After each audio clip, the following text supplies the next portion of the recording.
함께 말씀 보기 원하는데요. 함께 나눌 말씀은 요한복음 21장의 말씀입니다. 요한복음 21장 18절부터 23절까지 말씀입니다. 요한복음 21장 18절부터 21절까지 말씀.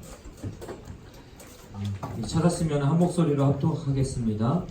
내가 진실로 진실로 내게 이르노니 내가 젊어서는 스스로 띠뛰고 원하는 곳으로 다니거니와 늙어서는 내 팔을 벌리리니 남이 내게 띠띠우고 원하지 아니한 곳으로 데려가리라. 이 말씀을 하시는 베드로가 어떠한 죽음으로 하나님께 영광을 돌릴 것을 가리키심이로라. 이 말씀을 하시고 베드로에게 이르시되 나를 따르라 하시니 베드로가 돌이켜 예수께서 사랑하시는 그 제자가 따르는 것을 보니 그는 만찬석에서 예수의 품에 의지하여 주님을 파는 자가 누구니까 묻던 자더라. 예, 베드로가 그를 보고 예수께 여짜오되 주님, 이 사람은 어떻게 되겠사옵나이까? 예수께서 이르시되 내가 올 때까지 그를 머물게 하고자 할지라도 내게 무슨 상관이냐? 너는 나를 따르라 하시더라. 이 말씀이 형제들에게 나가서 그 제자는 죽지 아니하겠다 하였으나 예수의 말씀은 그가 죽지 아니하겠다 하신 것이 아니라 내가 올 때까지 그를 머물게 하고자 할지라도 내게 무슨 상관이냐 하신 것이라. 아멘. 랄프 왈도 에머슨이라는 사람이 쓴 성공이 무엇인가 라는 시가 있어요. 성공이 무엇인가? 자주 그리고 많이 웃는 것, 중약하고 자기가 태어나기 전보다 세상을 조금이라도 살기 좋은 것으로 만들어 놓고 떠나는 것, 자신이 한때 이곳에 살았음으로 해서 단 한 사람의 인생이라도 행복해지는 것, 이것이 진정한 성공이다. 좋은 말인데 신앙을 가지고 있든 가지고 있지 않든 이런 마음으로 삶에 의미를 두고 그래도 내가 이 땅 가운데 뭐라도 좀 하고 가야지, 이런 마음을 가지고 살아가는 사람들이 참 많이 있습니다. 그런데 참 좋은 의미이고 인생에 대한 큰 고찰인데 이것이 우리의 인생의 정답이다 라고 하기에는 조금은 어려운 면이 있는 것 같습니다. 이 시가 정답이다 하고 또 다른 시를 봤더니 제프 딕슨이라는 사람이 우리 시대의 역설이라는 시를 썼어요. 보니까 건물은 높아졌지만 인격은 더 작아졌다. 더 많은 물건을 사지만 기쁨은 줄어들었다. 집은 커졌지만 가족은 더 적어졌다. 약은 많아졌지만 건강은 더 나빠졌다. 뒤로 가면은 인생을 사는 시간은 늘어났지만 시간 속에 삶의 의미를 넣는 법은 상실했다. 달에 갔다 왔지만 길을 건너가 이웃을 만나기는 더 힘들어졌다. 공기 정화기는 갖고 있지만 영혼은 더 오염되었고 키는 커졌지만 인품은 왜소해지고 이익은 더 많이 추구하지만 관계는 더 나빠졌다. 의미 있는 성공, 아까 무엇이 인생인가 라는 무엇이 성공인가 라고 하는 그 질문에 대한 답을 가지고 우리가 살아봤지만 결국은 살기 좋은 곳이 되어진 것 같지만 어떻습니까?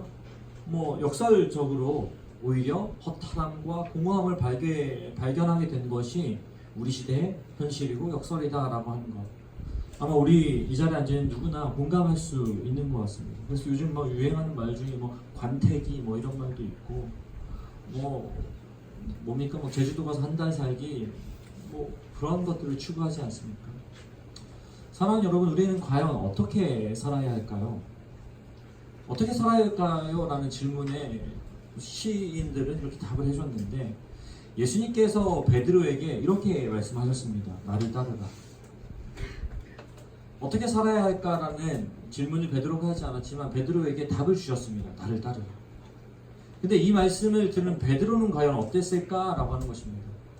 우리가 알고 있듯이 베드로는 예수님을 3년 동안 수제자로 따라다니면서 예수님이 하나님의 아들이시고 그리스도이십니다라고 고백도 했습니다. 또 3년 동안 따라다니면서 귀신도 쫓아봤고요. 병도 고쳐봤습니다. 예수님이 아니라 본인이 생명을 바쳐서라도 그래서 내가 주님을 따르겠습니다. 충성심을 보여주기도 했습니다. 그런데 결국에 어떻게 됐죠? 예수님 잡히시자마자 3번이나 예수님 부인했습니다. 그리고 결국 갈릴리로 돌아가서 우리 지난주에 살펴본 것처럼 예수님 따르기 전의 상태로 물고기를 잡고 있었습니다. 밤새도록 빈금으로 올리고 있던 그 베드로의 모습은 지난 3년 동안 나를 따르라 해서 따라다닌 그것이 무색할 정도로 전혀 의미 없는 것처럼 느껴질 만큼 베드로의 모습에 허탈함이 보이는 것 같기도 합니다. 그렇게 나를 따르라 해서 따랐지만 3년의 세월이 아무것도 아닌 것처럼 여겨지며 오늘 물고기 잡고 있는 베드로, 그 베드로에게 오늘 주님이 찾아오셔서 이제 무트로 나온 베드로에게 베드로를 이렇게 따뜻하게 맞아 주십니다. 불 피워주시고 물고기와 빵을 주시면서 마치 나그네를 대하듯이 따뜻하게 베드로를 맞아 주셨습니다. 그리고는 뜬금없이 이렇게 물어보셨습니다. 지난주에 우리 살펴봤던 것처럼 네가 나를 사랑하느냐. 지난주에 제가 말씀드린 것처럼 이것은 주님을 향한 순수한 베드로의 마음을 물어보시는 질문이기도 합니다. 너 3년 동안 나 따라다녔던 거 무엇을 구해서 따라다녔니? 아니면은 그냥 내가 따라라 하는 그 말 듣고 순수하게 나를 사랑하여 따랐니? 그리고 3년 동안 그것이 얼마나 너에게 적용이 되었고 이제 오늘 다시 만난 내 앞에서 너는 나를 향해서 무엇라고 이야기할 것이니? 라는 베드로의 그 순수한 마음을 물어보시는 질문이기도 합니다. 그런데 오늘 이 말씀 Do you love me? 너는 나를 사랑하니? 이 질문을 저는 묵상하면서 뭔가 그냥 내가 나를 사랑하느냐 라는 말 이것만으로 이 이야기를 넘어가고 싶지가 않더라고요. 내가 나를 사랑하느냐 굉장히 뭔가 의미심장한 질문처럼 여겨지는 이 질문을 저는 좀 더 편하게 봤습니다. 너는 나를 사랑하니? Do you love me? 근데 Do you love me? 너 나 사랑해? 라고 물어보시는 그 예수님의 이 질문 앞에 무언가가 한마디가 더 있어야 될 것 같은 느낌이 들었어요. 어떤 거였냐면요. 베드로야, 나는 너를 사랑한다. 너는 나를 사랑하니? 베드로에게 연거푸 3번이나 물어보시는 예수님의 질문은 베드로가 네 주님, 내가 주님 사랑합니다 라고 하는 그 답을 듣고자 함도 있었겠지만 베드로에게 3번이나 물어보시면서 확인시켜주고 싶으신 것이 있었던 것 같다라는 생각이 들었던 거예요. 보통 상대에게 우리가 나 사랑해? 라고 물을 때 보통은 그렇습니다. 나는 너 사랑해 라는 의미가 담겨 있는 거죠. 그러니까 나 너 사랑하는데 너는 나 사랑하니? 이런 질문이 보통 들어오기 마련입니다. 동의하지 않는 분도 있을 수 있는데 내가 나를 사랑하느냐? 라고 물으시는 예수님은 베드로에게 그렇기 때문에 이렇게 말씀하고 있는 것입니다. 베드로야, 내가 너를 사랑한다. 베드로야, 내가 너를 사랑한다. 베드로야, 내가 너를 사랑한다. 이렇게 3번 거듭해서 말씀하시는 예수님의 내가 너를 사랑한다 라는 그 마음을 알지 못한다면은 너는 나를 사랑하니? 라고 물어보시는 예수님의 질문에 베드로는 괴로움을 느낄 수밖에 없습니다. 그리고 내 양을 먹이라는 예수님의 이 명령에는 그 사명에 대한 어떤 부담감과 무거움밖에 느낄 수 없습니다. 그래서 나 이것마저도 못하면은 어떡하지? 내가 예수님 부인 안 하겠다고 호언장담하고 죽기까지 내가 예수님 따르겠다고 장담했는데 그거 실패했는데 이제 내 양을 먹이라 내 양을 치라라고 하는 예수님 말씀 이것마저도 내가 잘 감당하지 못하면은 어떡하지? 죄책감, 두려움을 느끼게 될 것입니다. 부담감, 무게감을 느끼게 될 수밖에 없는 것이 오늘 예수님과 베드로의 대화라고 하는 것입니다. 여러분 이런 마음으로 우리가 신앙생활 할 수 있게 된다는 것입니다. 그래서 뭘 해도 눈치 보고 뭘 해도 혼날 것만 같은 불안한 신앙생활을 하게 됩니다. 내가 예수님 잘 믿어보겠다고 했는데 또 흔들렸고 내가 이제는 이런 죄 안 짓겠다고 했는데 또 죄 짓고 있고 내가 이제는 이렇게 살아보겠다고 다짐하지만 또 그 자리에 서 있는 내 모습을 바라볼 때 예수님의 이 베드로를 향한 이 너는 내가 나를 사랑하느냐라는 물음이 우리한테는 부담감이 될 수밖에 없는 것입니다. 또 물어보시며 주님 나 잘 못하는 거 알잖아요. 이렇게밖에 안 돼요. 늘 작아질 수밖에 없습니다. 그러다 보면 어떻게 됩니까? 예수님과 친밀한 교제를 누릴 수 없게 되는 거죠. 그래서 제가 말씀드렸듯이 예수님께서 내가 나를 사랑하느냐라고 물으시는 예수님의 이 질문은 베드로를 추궁하는 것이 아니라는 거죠. 내 양을 먹이라라고 말씀하시는 예수님의 말씀은 너 이것마저도 못하면 너 탈락이야, 이런 게 아니라는 것입니다.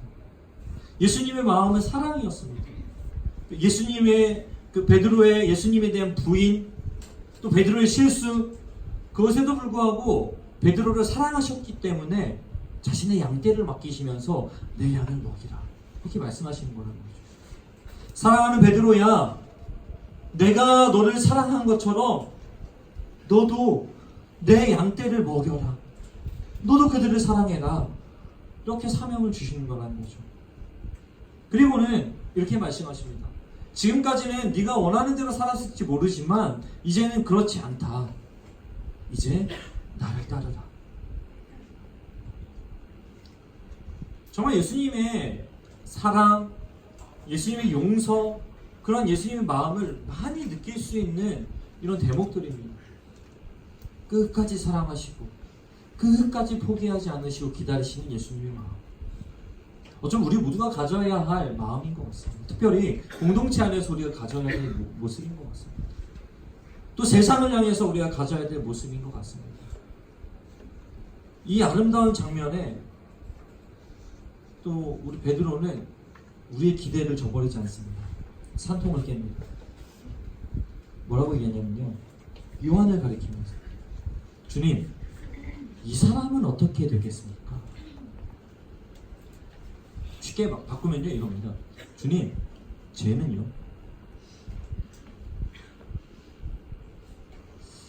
저는 베드로의 이런 모습이 어떤 면에서는 참 감사합니다.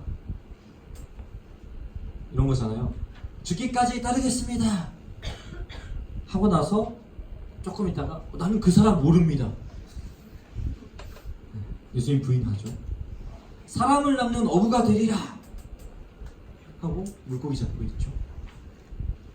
또 내가 주님을 사랑합니다 고백하고는 나를 따르라 이러니까 쟤는요? 일관된 모습이 참 위로가 됩니다.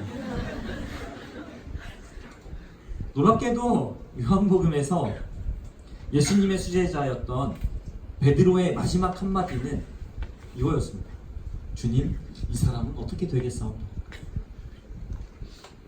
쟤는요? 뒤에 보세요. 베드로가 뭐라고 하는지 안 남아요.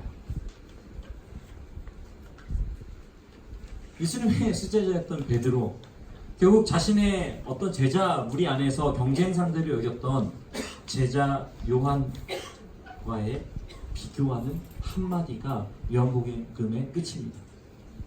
모르겠어요. 그 요한도 똑같은 인간이어가지고 마지막 사소한 복수였을 수도 있겠지만 어쨌든 저는 이 베드로의 마지막 예수님이 하는 질문이 참 고맙습니다. 그런데 요한을 의식하며 그래서 비교하면서 묻는 베드로의 이 질문에 대해서 예수님 이렇게 대답하십니다. 네가 무슨 상관이냐 그게 중요하니? 요한이 어떻게 되든지 상관없어. 너는 그냥 나를 따르라. 베드로가 지금 보여주는 것 같은 이 비교는 대체로 경쟁의식 또는 열등감 이런 것들로부터 나오는 경우가 많습니다. 자꾸 의식하는 거죠.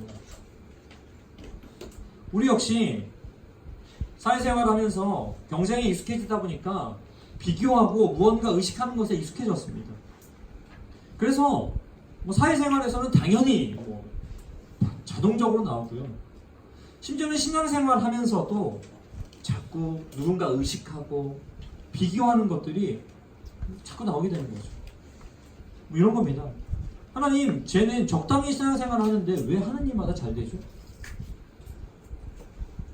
그래도 제가 이만큼 헌신하고 봉사했으면은 그래도 좀 괜찮아야 되는데 쟤보다 왜 못한 사람처럼 하나님 저를 대우하시는 건가요? 다른 사람과 비교합니다. 다른 사람 자꾸 의식하죠. 또 스스로 비교하면서 세상의 어떠한 조건들, 세상의 어떠한 상태들 이런 거를 의식하면서 또 비교합니다. 하나님, 그래도 내가 예수님 믿고 잘 살려고 하는데 왜 이렇게 힘이 듭니까? 신앙생활 안 할 때가 더 나았던 것 같아요. 이러한 비교의식, 이것이 우리를 열등감이나 신앙에 대한 회의로 자꾸 이끈다는 거죠. 왜요? 주님과 친밀한 교제가 안 되기 때문에 그렇습니다. 이에 대해서 예수님 뭐라고 하십니까? 나를 따르라.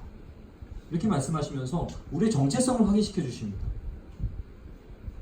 우리가 예전에 봤던 그 요한복음 10장에 보면요, 예수님 뭐라고 하시냐면 나는 선한 목자다 이렇게 말씀하세요. 나는 선한 목자다 이렇게 말씀하시면서 양과 목자의 이미지를 통해서 우리를 가리켜서 주님의 양이다 라고 가르쳐 주세요.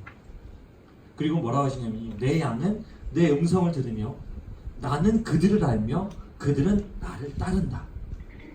내가 그들에게 영생을 주노니 영원히 멸망하지 아니할 것이요 또 그들을 내 손에서 빼앗을 자가 없느니라. 나를 따르라. 이 말씀은 내가 너의 목자다 이렇게 말씀하시는 주님의 말씀입니다. 내가 너의 목자다. 나를 따르는 이 길이 가장 평안하고 가장 안전한 길이다. 이렇게 말씀하십니다.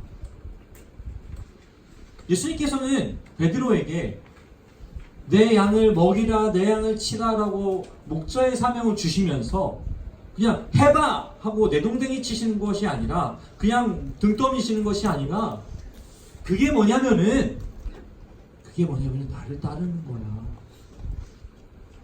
너는 그들의 목자가 되어야 하지만, 너는 이 땅에서 목자로 살아가야 하지만, 너는 이 교회 안에서 목자로 살아가야 하는데, 그걸 어떻게 하면 되냐면은 참 목자인, 선한 목자인 나를 따르면 돼. 자꾸 왜 다른 목자들 의식하니? 왜 자꾸 다른 목자들이 누리는 걸 의식하니? 왜 자꾸 목자로서 뭔가 누릴 것들을 의식하니? 지금 이렇게 말씀하고 계십니다. 뭐 정확하게 모르겠지만, 제가 양이 아니라서 모르겠는데요, 양은 시력이 나쁘대요. 지독한 근시라고도 얘기하는데, 그래서 막 찾아봤더니 어떤 사람은 양은 시력이 좋다 뭐 이렇게 하던데, 어쨌든 제가 양이 아니라서 모르겠습니다. 근데 일반적으로 양은 시력이 나쁘다고 합니다. 그런 면에서 우리는 양과 비슷한 것 같아요. 무슨 말이냐면요, 양은 시력이 나빠가지고 그 자기의 길을 정확하게 분별할 수 없어요. 우리 인생에 대한 시력이 약합니다. 그래서 1분 뒤, 1시간 뒤, 일주일 뒤 전혀 가늠할 수 없습니다. 그렇게 우리는 우리의 인생이라고 하는 길에 대한 시력이 약합니다. 그런 면에서 우리는 양과 다르지 않습니다. 그러니까 양에게 목자가 필요한 것은 이 시력이 나쁘기 때문에 목자가 있어야 안전한 곳으로 가고 푸른 초장에 갈 수 있고 물을 마실 수 있다는 거예요. 우리 인생의 길에서도 우리도 마찬가지입니다. 우리 양과 같이 시력이 너무나 근시한 적입니다. 그래서 목자가 필요합니다. 그래서 오늘 예수님께서 우리에게 와주셨다라고 하는 거죠. 그러니까 우리 인생이 어려운 것이 한 치 앞도 내다볼 수 없기 때문에 어려운 거죠. 그런 한 치 앞도 내다볼 수 없는 시력이 나쁜 우리가, 양이 두리번거리면 어떻게 되겠습니까, 여러분? 두리번거리면 다른 것에 현혹되겠죠. 또 두리번거리면 어떻게 됩니까? 목자를 놓치게 되겠죠. 시력이 나쁘니까 두리번거리다가 딱 보면은 저기가 오아시스가 있는 것 같아 하고 가다 보면은 끝없는 사막이고, 아니 저기 가면은 괜찮은 게 있을 것 같아, 그 나무가 있을 것 같아, 쉴만한 그늘이 있을 것 같아 하고 갔는데 낭떠러지고, 이렇게 되는 거 아니겠습니까? 두리번거리면 안 됩니다. 양이 목자를 봐야 되죠. 오늘 예수님께서는 저 사람은요 하고 두리번거리고 있는 베드로에게 이렇게 말씀하십니다. 정신 차려, 나를 따르라. 다른 사람 신경 쓰지 말고, 다른 것 의식하지 말고, 뭐 널 현혹하는 거 의식하지 말고 나를 따르라 라고 말씀하십니다. 우리는 자꾸 어떻게 됩니까? 나를 따르라 라고 말씀하시면서 가장 선한 길로 인도하신 예수님 보기보다는 자꾸 우리를 의식하는 것들 있잖아요. 우리를 하여금 의식하게 만드는 것들 있잖아요. 사람이 의식된다든지 아니면 뭐 어떤 세상에 어떤 성공이 의식된다든지 나를 짜증나게 만드는 것들이 의식된다든지 나를 괴롭히는 사람이 의식된다든지 또 뭐 목사님이 의식된다든지 옆에 있는 사람이 의식된다든지 자꾸 의식하면서 살아갑니다. 그럼 우리를 향해서 목자 대신 주님께서 말씀하시는 거예요. 나를 따르라.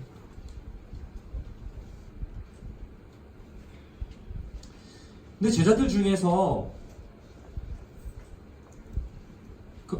지금 오늘 장면에는 7명의 제자들이 있잖아요.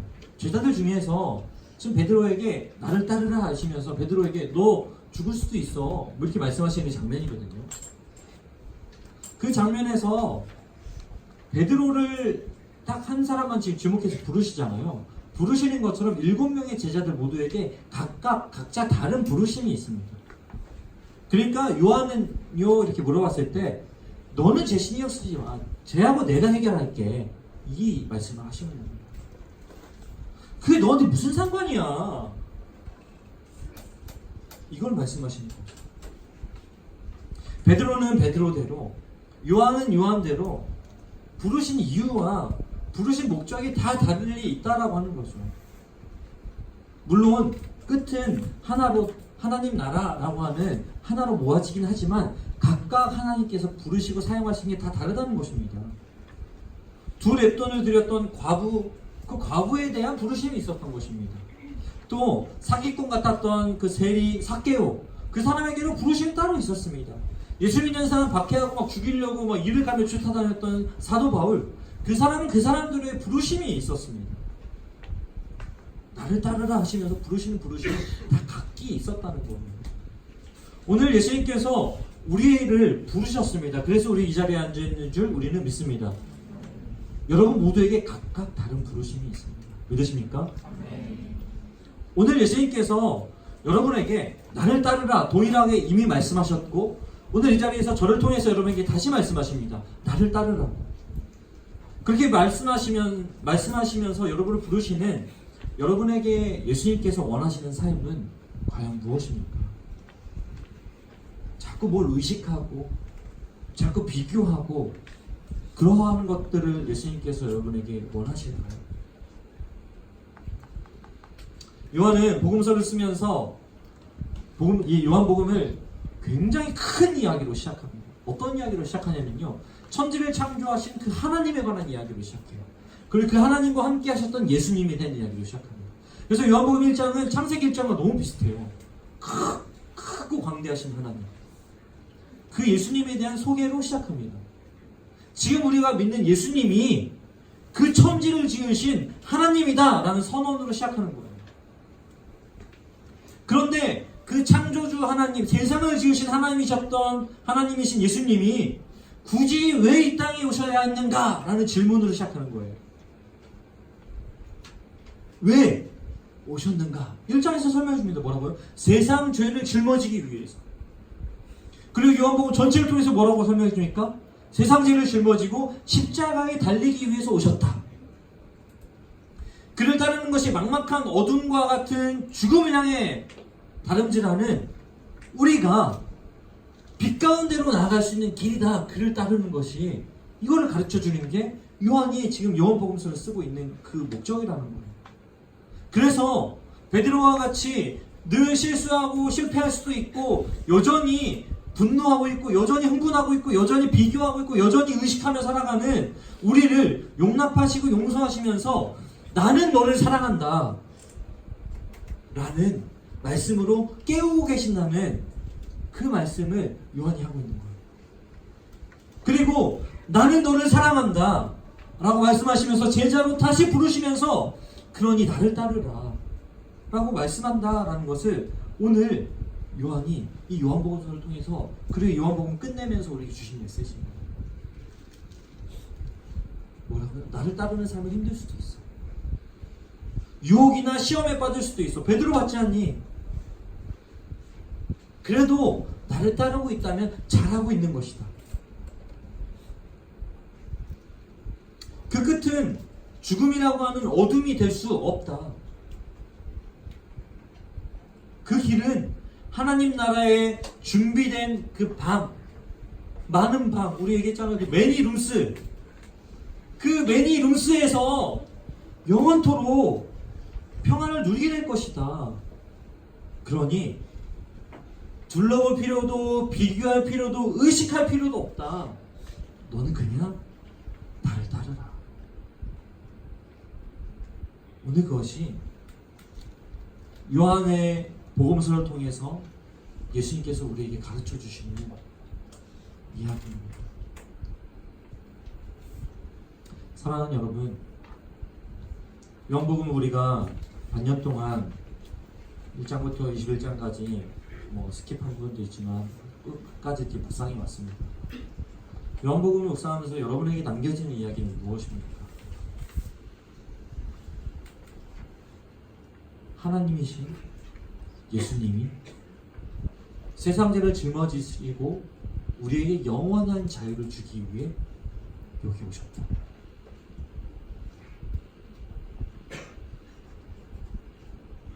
그리고 그런 우리에게 그렇게 살기를 원하신다. 물론 그렇게 사는 것이 반복되는 실패와 반복되는 실수로 이어질 수도 있다. 어렵잖아요. 제가 신방하면서 예수님이 그렇게 하셨잖아 이렇게 얘기했더니 누가 그러더라고요. 예수님이니까 하셨죠. 맞아요. 그런데 예수님을 따라갈 수 있는 겁니다. 예수님 우리의 실패에 대해서 그래도 오늘 그래 내가 사랑해야지 하고 갔다가 내일 집에 돌아가는 길에 끼어드는 차에다가 욕지거리를 퍼붓고 아차 이렇게 할지라도 예수님이 그래 너 봐라 내가 그럴 줄 알았다 이렇게 말씀하시지 않는다는 거예요. 그래도 오늘은 2초 기다렸다 튀어나왔죠 이렇게 말해도 그래 다음엔 5초다 5초만 참아보자 이렇게 말씀하시는 예수님을 경험할 수 있는 거예요. 계속해서 기회를 주실 거예요. 나는 너를 사랑해.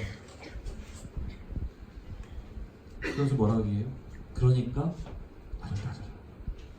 포기하지 말고 나를 따르라. 그 끝에 영원한 승리가 있을 것이다. 그 요한은 이렇게 말을 끝냅니다. 그 많은 이야기를 다 담기에는 너무 부족하다.